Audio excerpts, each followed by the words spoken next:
So I messed up. Didn't get video footage of breaking it in. Basically fired it up. It fired right up. Ran for 5-10 minutes. Got to about 230 degrees because there's no fan shroud. So we shut it down. Puked coolant everywhere. Filled that back up. I got a blower here in the shop. We set that in the front to simulate road conditions and get it to cool down. Got it cooled down, fired it back up, played with the timing a little. Estimated 2,000 RPMs and revved it up once in a while. After another 10 to 15 minutes, brought it down to idle. It idles great. Snappy off the idle. So I think the carburetor's tuned right in. We might play with it a little bit once we can actually drive it. They do act a little bit different under load compared to just sitting there idling and free revving basically. So for today, we're going to do drive shafts, work on getting those in. I might have to, well, I do have to run down and get U-joints for it. These are 3/4 ton Dodge axles from what I can tell. Let's throw these drive shafts in. We're going to start with the front because it's going to be really close to the headers. You put long tube headers on a 4-wheel drive pickup, and the header on this one is pretty much pointed right at where the drive shaft hooks up on the transfer case. So we're going to start with that one. We might have to do some funky stuff with the exhaust, but that's all part of custom building.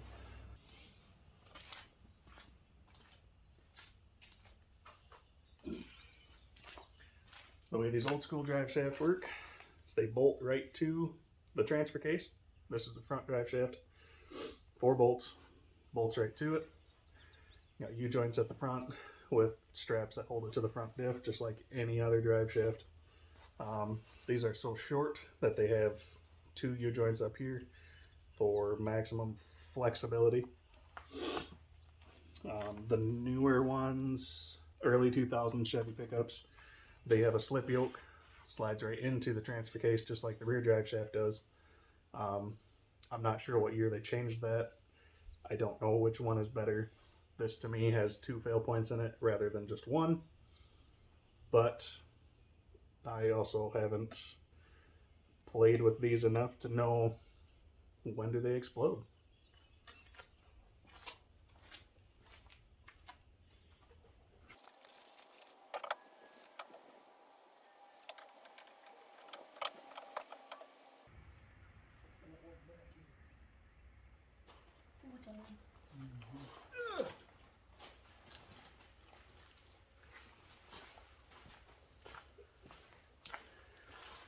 Alright, it's in there. Looks like it's the right length.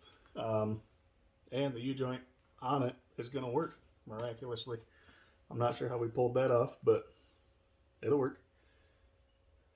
We're still going to get a new one. The slip portion of that drive shaft, because all drive shafts need to be able to move in and out, whether that's a slip yoke in the transmission or like the front drive shaft has one built in the middle, as you've seen earlier. They need to be able to shrink and expand as the suspension of the car moves up and down.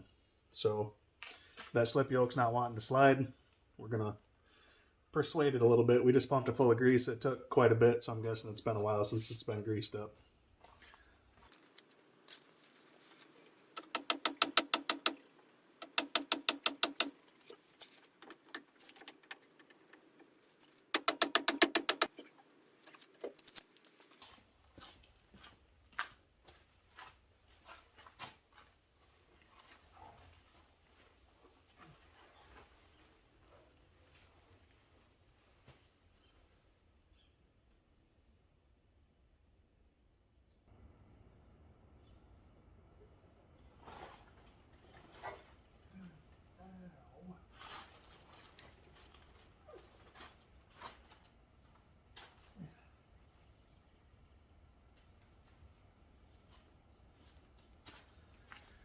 Alright, front drive shaft's in. I'm going to rip it back out, take the U-joints off, take them up to the local parts store, and see if we can match them up.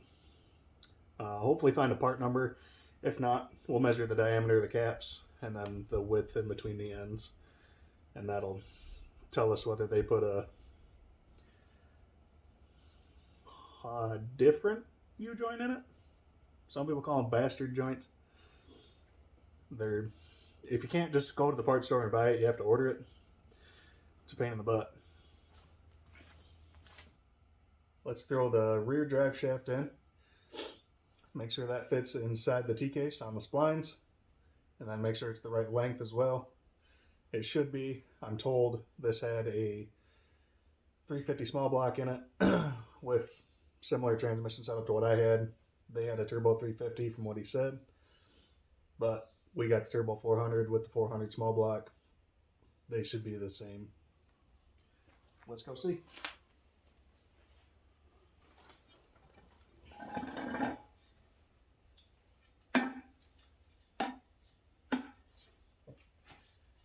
If your U-joints can do that, they're no good.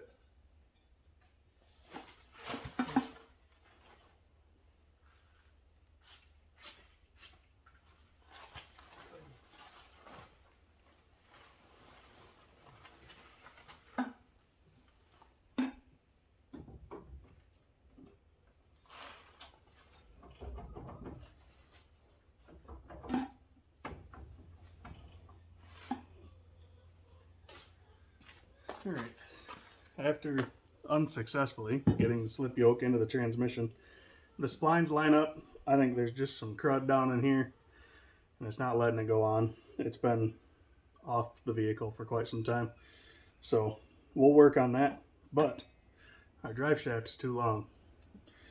So we either need to cut it down and shorten it ourselves, or send it out and have someone else do it.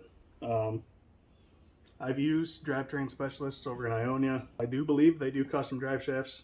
They could make us an aluminum one, but I'm not looking to spend that kind of money right now. So I'll give them a call sometime this week and see about sending this drive shaft over to them and have them take a couple inches off of it. Right now, if it was hooked on the rear end, it is completely bottomed out right here on the seal, which means the suspension would have no room to compress. So we'll have them take a couple inches out of it, 2, 3. We'll measure this and judge it from there. Ask their opinion. They're the professionals. So I have never shortened a drive shaft myself. I have friends who have done it. You got to keep stuff directly in line to keep it balanced. Otherwise, it'll shake your teeth out, ruin your U-joints faster, take out your transmission, take out the T-case, all kinds of bad stuff. So our next order of business is going to be changing the oil on this. It still has the break-in oil. I just put Valvoline in it with extra zinc additive. And while we were running the engine, breaking it in, it's got hot, like I said earlier in the video. It got to about 230, which I'm okay with. Water doesn't boil. Straight water won't boil until about 256 degrees under 15 pounds of pressure. We have a 16 psi radiator cap, which means it was fine. Any hotter than that, though, you're going to start cooking gaskets out, and just not good. So once it got that hot, the oil thinned out, and at idle we only had about 5 psi of oil pressure. I know this is a used oil pump. It's got 1 or 2 races on it, and then the engine had catastrophic failure. I tore the pump apart, cleaned it out, made sure it was all good. I know it works. You bump it up off idle, snap the throttle real quick, she'll come right up to 60 or 70 psi. So I think it was just thin oil. We're going to switch it over to Mobile 1 10W30 with a bottle of Lucas, also known as New Rings in a Bottle, and continue running the zinc additive. Modern oils don't have the right stuff for these flat tappet cams, so it's always a good idea to run that ZDDP zinc additive in it, which I'll show you once we get to doing the oil change. Again, I do apologize for not recording the engine break-in. I totally forgot to hit record on the camera. There's nothing special about breaking in an engine. Fire it up, you want everything set as close as possible to perfect when you go to fire it, such as distributor timing. Bring that to top dead center, guesstimate about where 12 degrees before top dead center is. That's always a good starting point. And then make sure your carb's dialed in. This one come off of a engine that we had purchased that was running when we bought it. So I knew this carb was good. I have tore it apart, cleaned it out, and we bumped the key off and it fired almost immediately. So we did prime the oil system, which again, I showed you guys in the last video. Take an old distributor, grind the gear off it, stick it down the distributor hole. You don't have to bolt it down with the distributor hold down. I welded the bolt to the top of mine, hook a drill to it, spin it around and around until you get dizzy from watching it, and make sure you got oil to all of your rockers.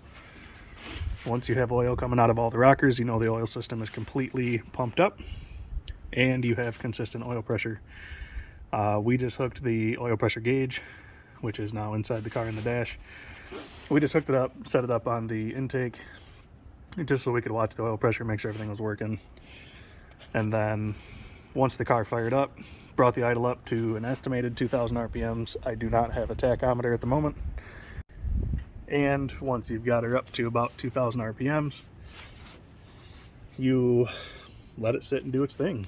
Watch the oil pressure, watch your coolant temps, and then once in a while take the throttle up to 3,500-ish and then slowly let it back down. Do not snap the throttle. The point of breaking all this in is you're going to get the metal hot.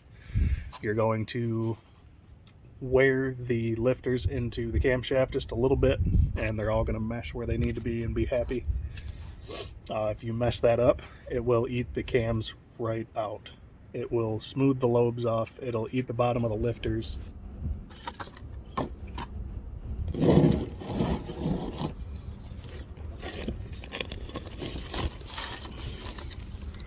Even though there's only, call it 25 minutes of runtime on this oil, you always want to change it out after breaking them in. At least the filter. Just do the whole oil change, guys. You're wearing stuff in, so the cam's going to let off a little bit of metal, the lifter's going to let off a little bit. Plus there's all that assembly lube and everything else in there that you've run through the motor now. You want to flush that out.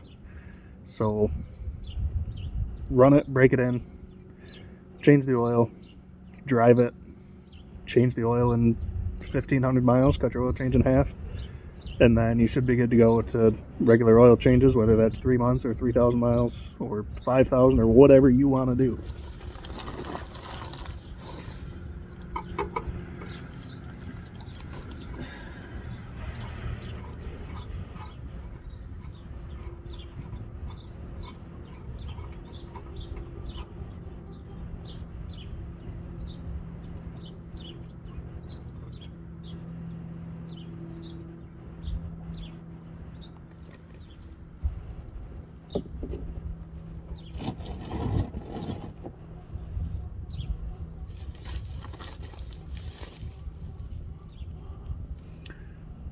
It's awfully dark. That's why we change it, guys. This is brand new oil and a brand new motor.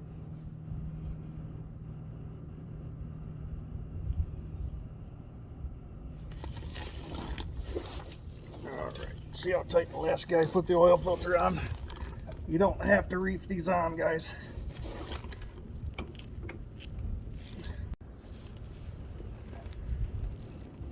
Wow, what a jerk. He reefed her on there. That was me.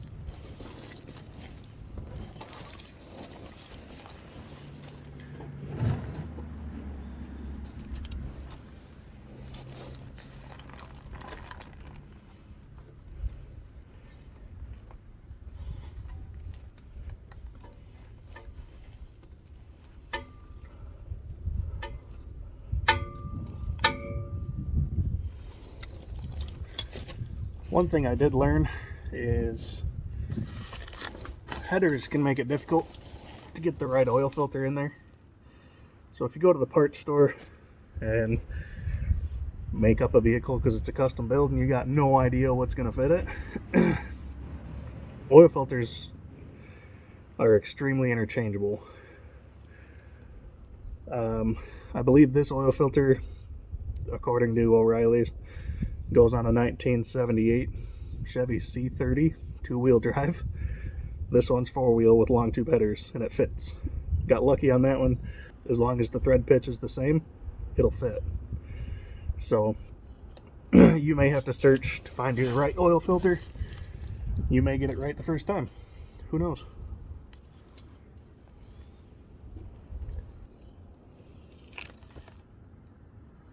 Still got good viscosity. It's just super dark from all the assembly lube and everything else that was in there. Parts meshing together, doing what they're supposed to. I'm not concerned with it.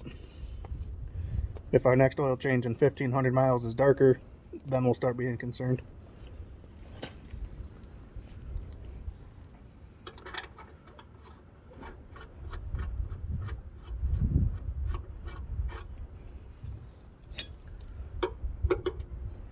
Yeah.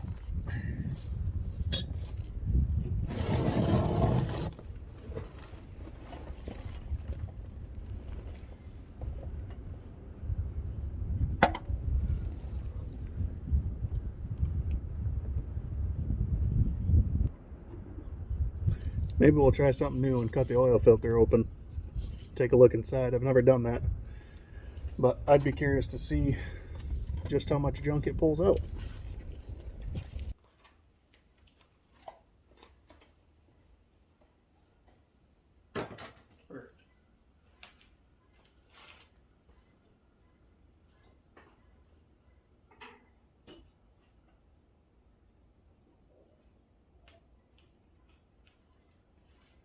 You guys pre-lubing your oil filters? You, over there. You pre-lube it? I hope so. It's good for them. You don't want to start that engine up dry and have a air pocket in your oil system because your filter's not full. Just not good. I know it doesn't sound serious, but think about it over time. How many oil changes are you going to do in that engine's lifetime? And how much damage are you doing every time you start it after an oil change when there's no oil pressure? Yikes.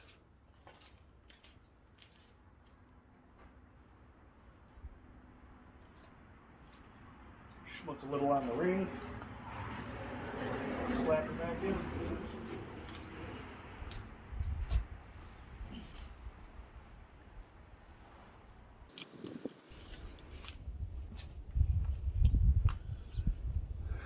Alright, doing an oil change on this engine is going to be a little tricky. I didn't think about it, but we don't have an oil cap on these valve covers. They were borrowed. I will be returning them, but I needed them to get the engine running.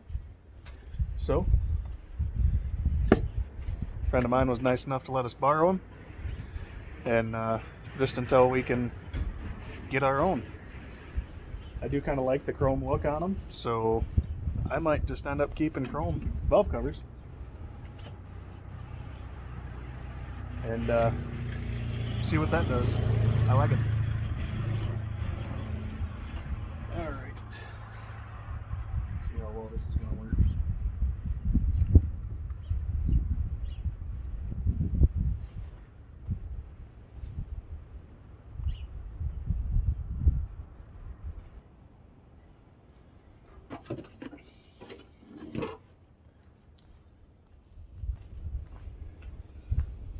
Like I said, we're going to throw some Lucas oil stabilizer in it. It's got new piston rings and lifters and valve springs and everything else in it. Not really. It is good for them, but it won't do all of that. Our theory behind putting it in it is my daily driver over here with 310,000 miles on it has had Lucas in the oil change every time since it was bought back in, I think 2005 is when my dad picked it up.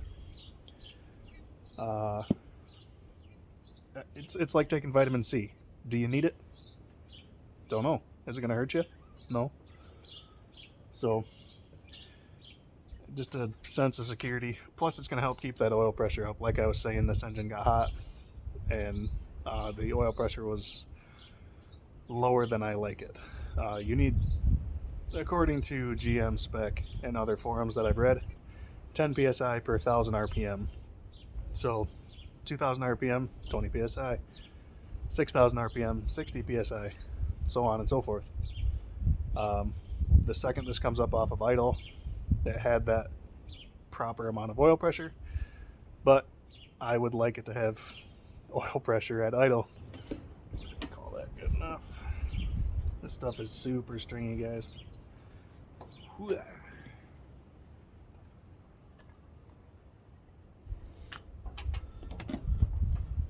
I'll save the bottle for later and put other stuff in it, and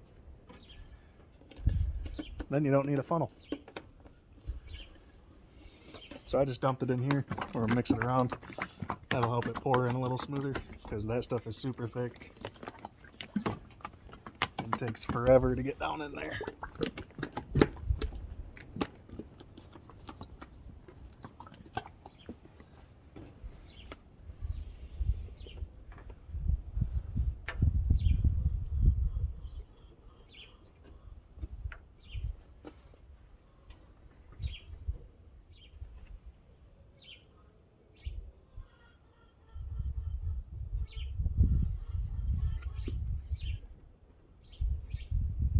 See how much thicker it made that oil?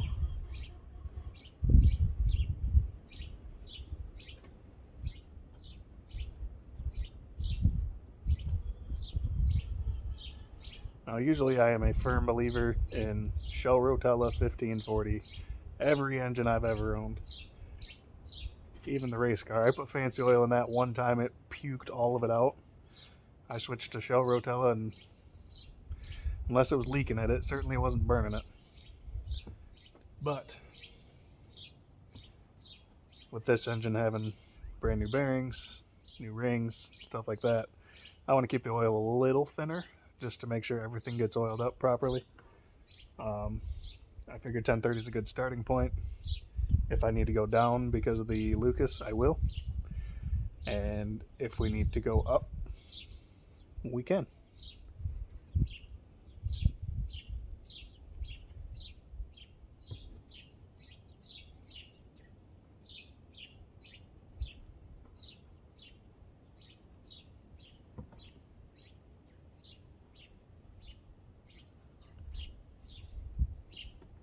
It's also a 5-quart system. You might notice the Lucas bottle is 1 quart. That makes 6 according to math. We're still going to put it all. That'll be fine.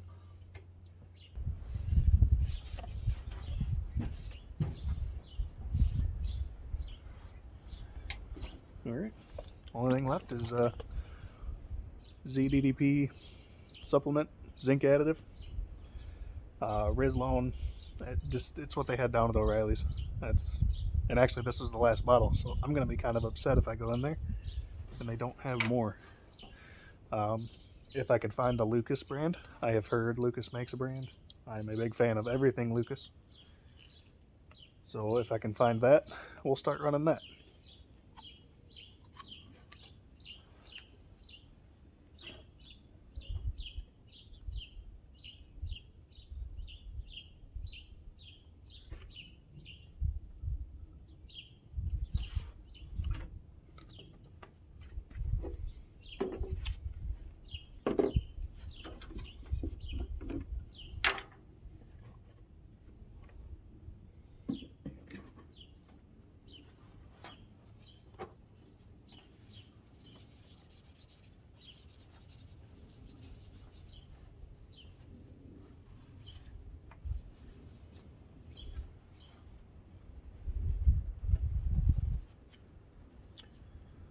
There was, I don't know if you guys can see that or not, quite a bit of moisture coming out while we were running the engine, especially as it got hotter, which is normal sometimes. I was a little concerned that we lost a head gasket, but we continued running it. After we shut it down, let it cool down, put the fan on it to help keep it cool, and then it was running, I don't know, 200 degrees, 210, somewhere in there, which is normal operation temp. And after that, the moisture and milkshakey looking stopped. So my theory is there was moisture in the engine from sitting in the shop for so long, open, and between that and the engine getting hot, it was cooking any and all moisture out, pushing it out of the vents like it's supposed to. Usually there is a PCV valve right here, positive crankcase pressure valve thing. I'm switching them over to just vents. They'll just have chrome vents here.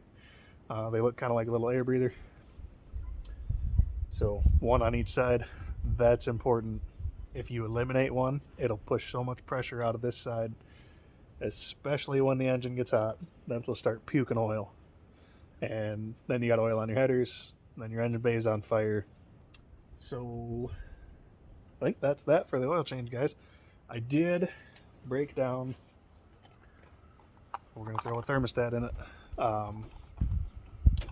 After doing some talking, some thinking, the coolant needs to sit in the radiator long enough to cool down. Plus, that's leaking. The fancy coolant neck rotator with an O-ring in it, just like I suspected it was going to. So hopefully by putting a thermostat in there, and we'll tighten it down a little bit more. It could be loose, but hopefully by putting a thermostat in there, it'll hold the coolant in the radiator for a little bit longer and be able to maintain the engine temperature a little bit better. So we're also going to have to get and or make a fan shroud, because right now the fan's just pulling air around the radiator because air is going to move through the path of least resistance. Alright, let's try to do this and make minimal mess. Wishful thinking, I know.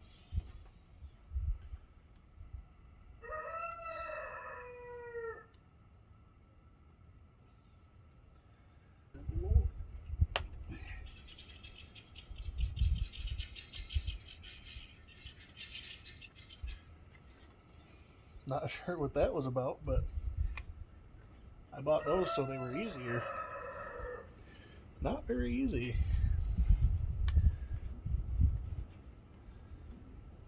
Yeah. It's leaking coolant around that O-ring already, and there's not even that much pressure on it.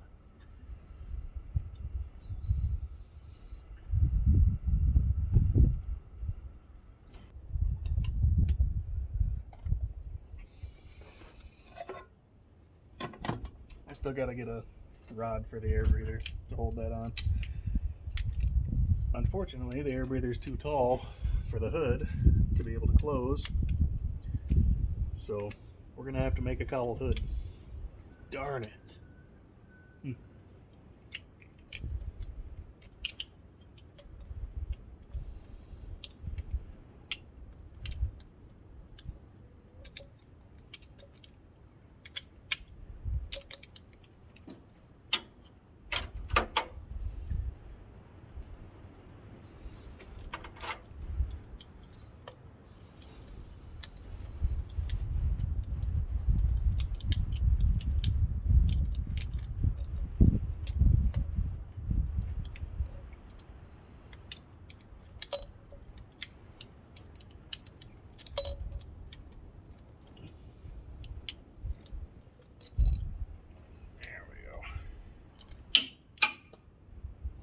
Hit the ground. Okay. Like I said in the prior video, if you're going to start out with a thermostat, I personally advise for non-daily drivers 160 degree. So that's going to be about the coldest you can get. It's going to open the soonest, but it's still going to restrict flow and hold that coolant in the radiator longer. allowing the coolant to cool down before it reaches the engine again.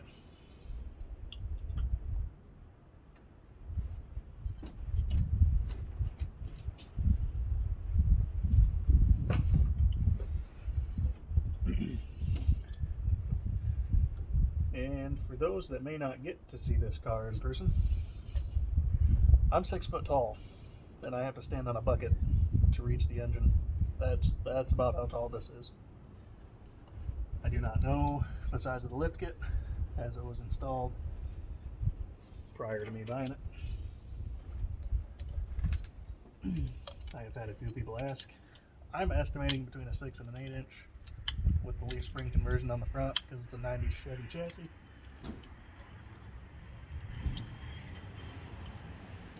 So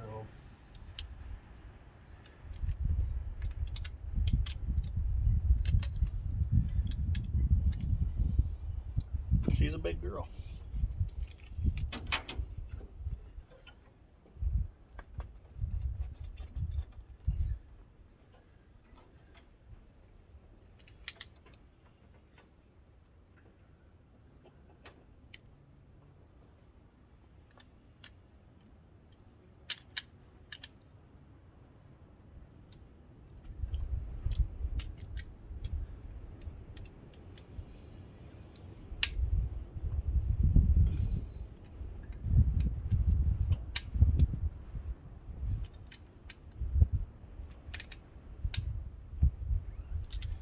We're going to go a little tighter on it this time, see if that helps with the leaking.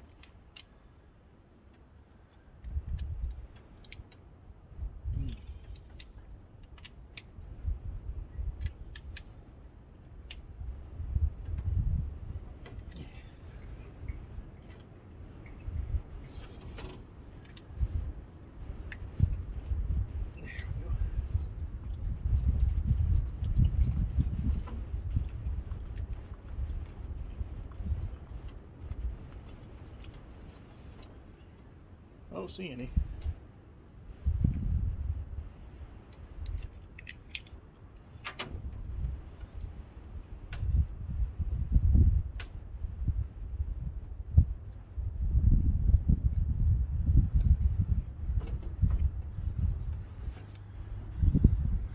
Let's turn that way.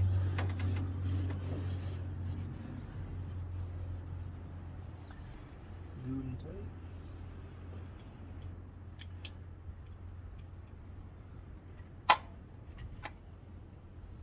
Perfect.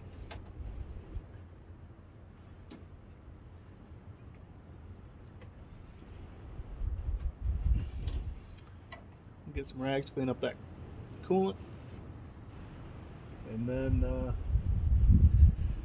that might be it, guys, until I can get a drive shaft and a fuel cell.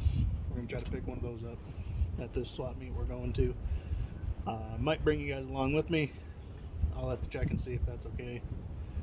A lot of people nowadays are weird about being on camera, so we'll see. Alright guys, welcome back. I know it's only been about 4 seconds for you, but it's been a week for me. I called up to DTS in Ionia. For 175 bucks, they're gonna cut and shorten, weld, and balance that drive shaft for the rear on the Elcamino. Then I was unable to bring you guys with me into the swap meet, but here's what we picked up, which is absolutely nothing we went for, but things that I forgot we needed, such as 4-point harnesses. The vehicle currently has racing bucket seats in it. I'd like to switch those to normal seats with normal seat belts. GM G-body interior seems to be hard to find or extremely pricey at the moment, so that'll have to be later on down the road. I picked up these 2 oil coolers. We're going to use one as a training cooler to cool down that Turbo 400 that we got, just to make sure it doesn't do any damage. It did come with an oil filter adapter and all that, but this was a buggy show, so that's for a Volkswagen. Also picked up a catch can. The air breathers that go on top of the valve covers, you can replace those with one of these. And then you unthread it, take it off, dump it out, put it back on, and you're good to go. So any moisture that comes out, any oil that may get by or anything like that when the engine's hot and you're running it hard, this will catch it. These are normally very expensive. I bought this and the harnesses as a set for 40 bucks. Not too bad. I paid 20 bucks for the coolers. And then we bought spark plug sleeves, good for up to 1200 degrees. So when you're running headers, your spark plug wires get extremely close to the headers, and the headers can actually get hot enough to melt through the plug wires, and then they're shorting out onto the headers and cause misfires or cause the engine to shut down entirely.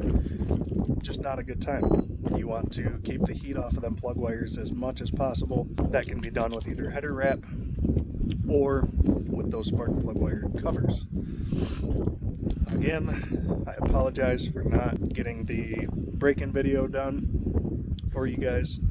I will be getting you guys a video of it running. In the video, you're going to notice that the oil pressure gauge is extremely low. That's what I was talking about with the oil getting too hot and thinning out to the point where it's not making pressure anymore, which was the point of putting that Lucas additive in that we put in during the oil change. If you're still watching, it means you're a true fan, and I appreciate it. I got a message from Jimmy earlier this week, and he gave us permission to change the name of the channel. So I've come up with 3 options. One, we keep the MJF Motorsports name and keep running that up, and that's fine. I have no problem racing under their team or anything like that. Also, option number 1 for changing the name is PDR, which stands for Fat Daddy Racing. My dad and his buddy that used to race back in the day came up with that one. I carried it on when I started racing street stocks over to Crystal Motor Speedway. It just a goofy thing, but we made t-shirts and koozies and hats and all kinds of stuff, which we can do that again if you guys would be interested in that. Or one that Jimmy and I came up with together, and he said sounded like a good one, is Sasquatch Garage. I am 6 foot tall, hairy as can be, so people call me Sasquatch. I'm okay with it. I can take it. So those are the 3 options. If you guys want to put it down in the comments, do we keep the name? Do we switch it to Fat Daddy Racing? Or do we switch it to Sasquatch Garage? So that's going to do it for this week's episode. Tune in next week for the installation of all the new parts that we picked up. And hopefully I will have a fuel cell for it by that time. So tune in next week to catch that, and hope to see you guys there. Get your backside trackside.